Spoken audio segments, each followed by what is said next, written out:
Preferences. आज के video में हम लोग डिमांड का और एक पार्ट करेंगे, ये लास्ट पार्ट है। इसके बाद डिमांड के ऑलमोस्ट सारे जो भी टॉपिक्स है वो कवर अप हो जा रहे हैं। ये मेरा लास्ट वीडियो है। इसके बाद हम लोग इकोनॉमिक्स का एक नया चैप्टर स्टार्ट करेंगे नेक्स्ट डे से। ठीक है, चलिए आइए देखते हैं इस टॉपिक में क्या है। जैसा कि आप देख रहे हैं, लिखा हुआ है movement along the demand curve and shift of the demand curve. हमारा डिमांड कर्व कैसे शिफ्ट करता है, इसमें हम लोग ये पढ़ेंगे बेसिकली कि कैसे हमारा प्राइस चेंज होने के कारण हमारे डिमांड में भी चेंजेस आता है। प्राइस बढ़ेगा तब भी डिमांड में चेंज आएगा, प्राइस अगर कम होगा तब भी डिमांड में चेंज आएगा। कब? When other determinants remaining same. जब बाकी डिटर्मिनेंट्स जैसे कि income of the consumer, taste and preferences of the consumer, जब ये सारे सेम रहते हैं या फिर आप फैशन, ये सब डिटर्मिनेंट सेम रहने पर भी इनमें कोई चेंजेस नहीं है, ये ध्यान में रखेंगे, इनमें भी कोई भी चेंजेस नहीं है। उस कंडीशन में हमारा अगर प्राइस चेंज होने के कारण हमारा डिमांड कैसे इफेक्ट होता है, ये हम लोग यहाँ पर पढ़ेंगे। देखिए, सबसे पहले हम लोग मैं आपको इसका थोड़ा सा डेफिनेशन बता रही हूं, सुनेंगे आप। When the move amount demanded of a commodity changes, जब भी हमारा डिमांड का क्वांटिटी चेंज हो रहा है, ठीक है, या तो डिमांड बढ़ रहा है या डिमांड घट रहा है, कुछ भी हो रहा है, as a result of change in its own price. किस लिए हो रहा है? क्योंकि उस कमोडिटी के प्राइस में चेंज होने के कारण डिमांड भी चेंज हो रहा है। While other determinants of demand, लेकिन बाकी जो डिटर्मिनेंट्स है डिमांड के, बाकी डिटर्मिनेंट्स अभी थोड़ी देर पहले मैंने आपको बताया था, वो क्या है? मान लीजिए income of the consumer, taste of the consumer, price of related goods, इन सब के अंदर में कोई चेंज नहीं है, remain constant. It is known as change in demand, change in quantity demanded. इसी को हम लोग क्या बोलते हैं? Change in quantity demanded. ये हुआ डेफिनेशन कि चेंज इन क्वांटिटी डिमांडेड होता क्या है। फिर से एक बार रिपीट करेंगे, चेंज इन क्वांटिटी डिमांडेड क्या होता है? जब भी हम देखेंगे हमारे डिमांड में चेंज हो रहा है, राइज हो रहा है या फॉल हो रहा है, क्यों? क्योंकि उस कमोडिटी के प्राइस में चेंज होने के कारण, लेकिन उसके बाकी डिटर्मिनेंट सेम है। तब क्या क्या डिटर्मिनेंट सेम होंगे? बेसिकली मान लीजिए आप income of the consumer, taste and preferences of the consumer, या फिर सेम टाइप ऑफ गुड्स के लिए, ठीक है, माने रिलेटेड गुड्स के लिए प्राइस ऑफ रिलेटेड गुड्स, इन सब के जब प्राइस में हम देखेंगे, इन सब के अंदर में कोई चेंजेस नहीं है। ठीक है, हो गया हमारा, हम लोग देख लिए क्या होता है चेंज इन क्वांटिटी डिमांड। अब हम लोग ये ग्राफ को समझेंगे कि ये ग्राफ क्या है, क्या बोल रहा है, कैसे करेंगे। देखिए, आप बहुत कुछ यहाँ लिखा हुआ देख रहे हैं, इससे सोचेंगे कि ये क्या है। जो बच्चे लोग बेसिकली ग्राफ छोड़ देते हैं, कंफ्यूज हो जाते हैं कि ग्राफ बहुत टफ होता है।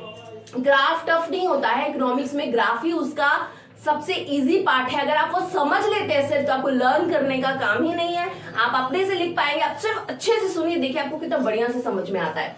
देखिए, एक्सपेंशन ऑफ डिमांड, पहले हम लोग समझेंगे कि एक्सपेंशन ऑफ डिमांड होता क्या है, उसके बाद हम लोग समझेंगे कॉन्ट्रैक्शन ऑफ डिमांड होता क्या है। देखिए, expansion of demand when the quantity, ये क्यूटी जो आप देख रहे हैं मैंने शॉर्ट में लिखा हुआ है, when the quantity demanded of a commodity rises, मतलब जब भी हमारा किसी भी कमोडिटी का क्वांटिटी डिमांड क्या हो रहा है? बढ़ जा रहा है। मतलब क्वांटिटी डिमांड क्या हो रहा है? राइज हो रहा है, डिमांड राइज हो रहा है due to fall in its price. क्यों डिमांड बढ़ रहा है? प्राइस के कम होने के कारण। Quantity demanded rises due to fall in its prices, price के फॉल होने के कारण। Other things remaining the same, बाकी सिचुएशन, बाकी चीजें सेम है। कंज्यूमर्स के इनकम में चेंज नहीं है, टेस्ट एंड प्रेफरेंसेस में चेंज नहीं है, रिलेटेड गुड्स के प्राइस में भी कोई चेंज नहीं है। ठीक है, उसी को हम लोग क्या बोलते हैं? Same in remaining the same, it is called rise in quantity demanded. इसको हम लोग क्या बोलते हैं? राइज इन क्वांटिटी डिमांडेड, क्योंकि यहाँ पे क्वांटिटी डिमांडेड राइज हो रहा है ना। तो राइज इन क्वांटिटी डिमांडेड, तो इस राइज इन क्वांटिटी डिमांडेड को हम लोग एक और नाम से बुलाते हैं, वो होता है expansion of demand. Rise in quantity demanded इसे बोला जाता है, राइज। और राइज इन क्वांटिटी डिमांड को ही हम लोग क्या बोलते हैं, एक्सपेंशन ऑफ डिमांड। डिमांड का एक्सपेंशन होना, डिमांड का बढ़ना। ठीक है, अब ये क्लियर हुआ डेफिनेशन। तो डेफिनेशन में मैंने क्या बताया कि जब भी हम लोग देखेंगे किसी भी कमोडिटी का डिमांड बढ़ रहा है, क्यों बढ़ रहा है, उसके प्राइस के कम हो जाने के कारण, लेकिन अदर थिंग्स सेम है। सेम क्या क्या है, कुछ भी मैंने बताया, income of the consumer, taste and preferences of the consumer, price of the related goods, ये सब सेम है। उसी को हम लोग बोलते हैं क्या, राइज इन क्वांटिटी डिमांडेड और एक्सपेंशन ऑफ डिमांड, डिमांड का एक्सपेंशन होना। ये क्लियर रहा definition. Contraction of demand, expansion मतलब बढ़ना और कॉन्ट्रैक्शन होना मतलब ऐसे।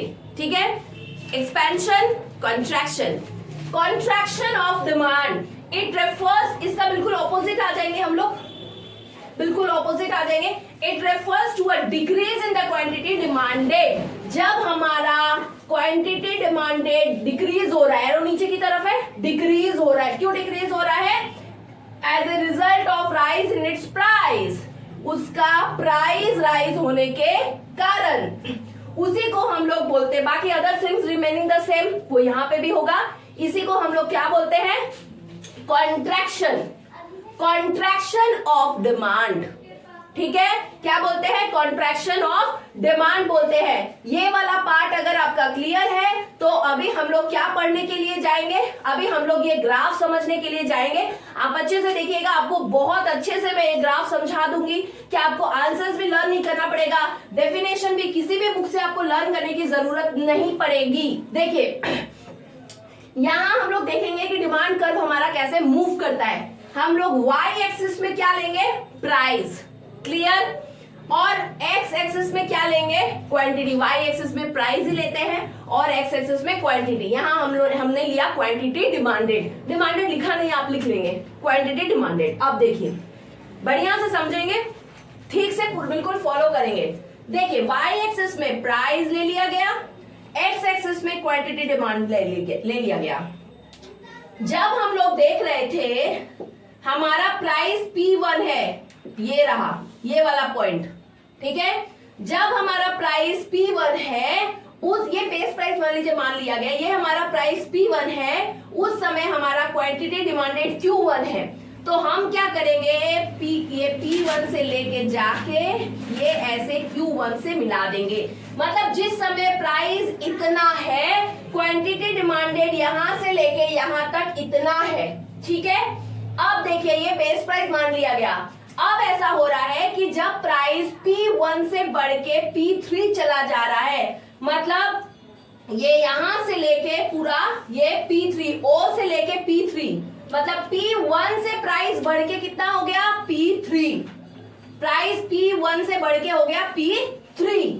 अब हमारा प्राइस कितना हो चुका है, OP3, और बढ़ गया P1 से P3। मान लीजिए प्राइस इतना हो गया। प्राइस इतना हो जाने के कारण हम लोग क्या देख रहे हैं, पहले क्वांटिटी डिमांड था Q1, जब P1 हमारा प्राइस था। अब जब P1 से बढ़ के प्राइस कितना चला गया, P3, तो क्वांटिटी डिमांडेड भी Q1 से बढ़ के चला जाएगा Q2, सॉरी ये बढ़ के हमारा ये कम हो जाएगा हमारा Q3। देखिए प्राइस हमारा बढ़ा, इंक्रीज किया। वहां हम लोग अभी पढ़े थे, क्या पढ़े थे कि हमारा डिमांड घट जाएगा, कब, जब प्राइस बढ़ जाएगा। यहां हमारा प्राइस बढ़ गया, यहां से यहां तक बढ़ गया। अगर ये बढ़ गया है यानी डिमांड क्या हो जाएगा, कम हो जाएगा।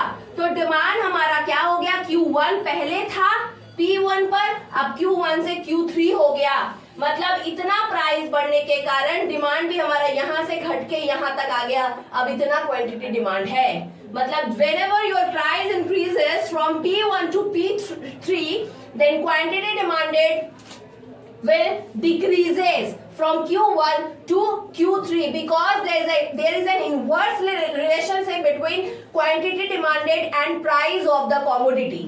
Okay, again I am repeating the same thing. When price increases, quantity demanded decreases because there is an inverse relationship between price and quantity demanded of a commodity. This is the law of demand, ये हम लोग पढ़े हैं। Clear हुआ। अब मान मान लीजिए, तो इस केस में क्या हो गया, क्वांटिटी अब इतना हो गया, प्राइस इतना बढ़ गया यहाँ से यहाँ तक, तो क्वांटिटी डिमांडेड यहाँ से यहाँ तक घट गया। तो हम क्या करेंगे, इस पॉइंट से लेके जाएंगे और यहाँ से लाके ये Q3 के साथ इसको मिला देंगे। ठीक है, अब मान लीजिए P1 से प्राइस P2 हो गया, यानी कम हो गया, प्राइस कम हो गया। ये P1 बेस प्राइस था, यहाँ से अब यहाँ तक प्राइस आ गया, यानी प्राइस हो गया P2। तो जब प्राइस हमारा इतना हो गया, कम गया, यहाँ से यहाँ हो गया, यानी P1 से P2 प्राइस हो गया, इतना हो गया, पहले इतना था अब इतना हो गया। तो प्राइस जब कम गया तो क्वांटिटी डिमांडेड P1 पे इतना था, अब क्वांटिटी डिमांडेड इतना से इतना हो गया, बढ़ गया।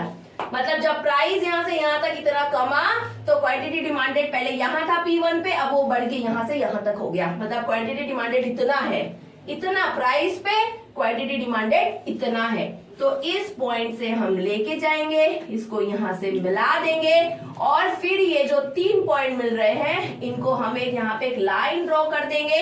ये हमारा डिमांड कर्व बना। यहाँ तक तो ये क्लियर रहा। तो हम क्या देख रहे थे, हम देख रहे हैं कि जब प्राइस बढ़ जा रहा है, यहाँ प्राइस बढ़ रहा है ना, P1 से P3 जब हम जा रहे हैं ऐसे, यहाँ प्राइस क्या हो रहा है, यहाँ पर हमारा इस केस में प्राइस इंक्रीज हो रहा है। प्राइस क्या हो रहा है, इंक्रीज हो रहा है ना।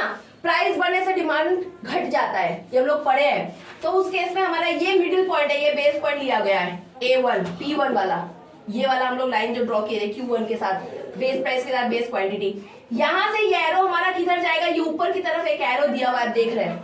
मतलब उस केस में मेरा डिमांड यहाँ से लेके यहाँ तक बढ़ा, डिमांड कर ऐसे ऊपर की तरफ जा रहा है। कैसे जा रहा है, यहाँ से डिमांड कर ऊपर की तरफ, यानी अपवर्ड स्लोपिंग जा रहा है। ठीक है, और इस केस में हमारा डिमांड क्या हो रहा है, कॉन्ट्रैक्शन ऑफ डिमांड, क्योंकि डिमांड कम हो गया। देखिए इतना सा डिमांड हो गया, इतना प्राइस पे इतना सा डिमांड हो गया। हम इस पॉइंट को लाके मिला दी, इतना सा, तो इतना प्राइस पे कम हो गया हमारा डिमांड। कम हो जाना को हम लोग बोलते हैं कॉन्ट्रैक्शन ऑफ डिमांड। ये कॉन्ट्रैक्शन ऑफ डिमांड क्या चीज के थ्रू हम शो कर रहे हैं, ये एरो लाइन हम दिखा रहे हैं ना, A1 to A3, ये वाला हमारा शो कर रहा है कि ये जो पार्ट इतना है, ये अपवर्ड स्लोपिंग, ये हमारा कॉन्ट्रैक्शन ऑफ डिमांड हो रहा है यहाँ पर। अब आप नीचे आ जाइए, जब हम देखेंगे प्राइस हमारा P1 से P2 हो गया, प्राइस कम हो चुका है। प्राइस कम होने के कारण अब हम डिमांड, क्वांटिटी डिमांडेड Q2 इतना ज्यादा हो चुका है। यहाँ तक था पहले बेस प्राइस में, अब यहाँ से यहाँ बढ़ गया। ठीक है, तो उस केस में क्या हुआ, ये तो बेस था ही, अब इस प्राइस के साथ हम इसको लाके इस एरो को यहाँ से यहाँ मिला दिए, तो इस पॉइंट से अब हम यहाँ नीचे की तरफ मिला रहे हैं ना, तो ये लाइन ऊपर से नीचे की तरफ आ रहा है, यानी क्या हो रहा है, डाउनवर्ड स्लोपिंग आ रहा है। और दूसरा चीज क्या है, ऊपर से नीचे की तरफ आ रहा है। इस केस में क्वांटिटी डिमांडेड क्या हो रहा है, बढ़ गया है। बढ़ गया ना, मतलब मैंने क्या बताया था आपको, एक्सपेंशन ऑफ डिमांड। तो यहाँ पर ये नीचे की तरफ आप एरो देख रहे हैं, मतलब ये डाउनवर्ड स्लोपिंग है। और यहाँ से लेके यहाँ तक के केस में हमारा क्वांटिटी डिमांडेड बढ़ चुका है, ये हमारा Q1 से Q2 हो चुका है।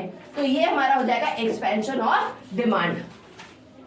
ये कॉन्सेप्ट क्लियर है, यहां तक आप देखेंगे। और मैंने आपको जैसे बताया है, आप एक बार 2 बार जब इस वीडियो को अच्छे से देख लेंगे, आपको ग्राफ अपने आप, स्टार्टिंग चैप्टर्स है, शुरुआत की तरफ जब आप ग्राफ समझना सीख जाएंगे, तो उसके बाद डिफिकल्ट चैप्टर्स में बहुत सारे डिफिकल्ट ग्राफ्स है।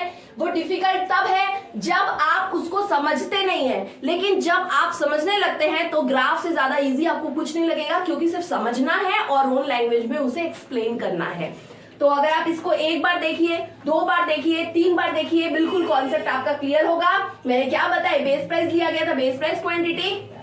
जब हम लोग देख रहे हैं प्राइस बढ़ रहा है, क्वांटिटी डिमांडेड कम हो जा रहा है, हम इस लाइन से इसको मिला रहे हैं, नीचे से यहाँ बेस प्राइस से ऊपर की तरफ लेके जा रहे हैं। इस केस में हमारा एरो ऊपर की तरफ आपको दिख रहा होगा, यहाँ से यहाँ जाके मिलेगा। यहाँ पे हमारा क्या हो जा रहा है, प्राइस बढ़ने से क्वांटिटी डिमांडेड कम हो जा रहा है, कॉन्ट्रैक्शन ऑफ डिमांड। और ये डिमांड कर्व कैसा है, यहाँ पे, यहाँ से यहाँ तक के केस में ये हमारा अपवर्ड स्लोपिंग है। तो याद रखें, कॉन्ट्रैक्शन ऑफ डिमांड होने से हमारा कर्व कैसा जा रहा है, उतना दूर के अंदर में अपवर्ड स्लोपिंग जा रहा है। और यहाँ पे हमारा क्या हो रहा है, ये बेस प्राइस है, यहाँ से हम लोग जब प्राइस कम हो गया, हमारा क्वांटिटी डिमांडेड बढ़ गया है। बढ़ जाने से इस केस में हमारा क्या हो रहा है, एरो नीचे की तरफ आ रहा है, यहाँ से दिया गया है, यानी इतना दूर तक ये हमारा क्या हो रहा है, एक्सपेंशन ऑफ डिमांड। डिमांड हमारा बढ़ चुका है, यहाँ तक था, अब यहाँ तक हो चुका है, इसको हम लोग बोल रहे हैं एक्सपेंशन ऑफ डिमांड। क्लियर है? ये क्या टॉपिक था हमारा? Movement along the demand curve and shift of the demand curve. मेरे ख्याल से आपका ये टॉपिक क्लियर रहा होगा। आप इसे जरूर देखें, एक बार, दो बार, तीन बार देखें, उसके बाद आपको ज्यादा कुछ पढ़ने की जरूरत नहीं पड़ेगी, आप खुद से भी लिख पाएंगे। आज तक इतना ही, नेक्स्ट नया चैप्टर स्टार्ट होगा। Thank you.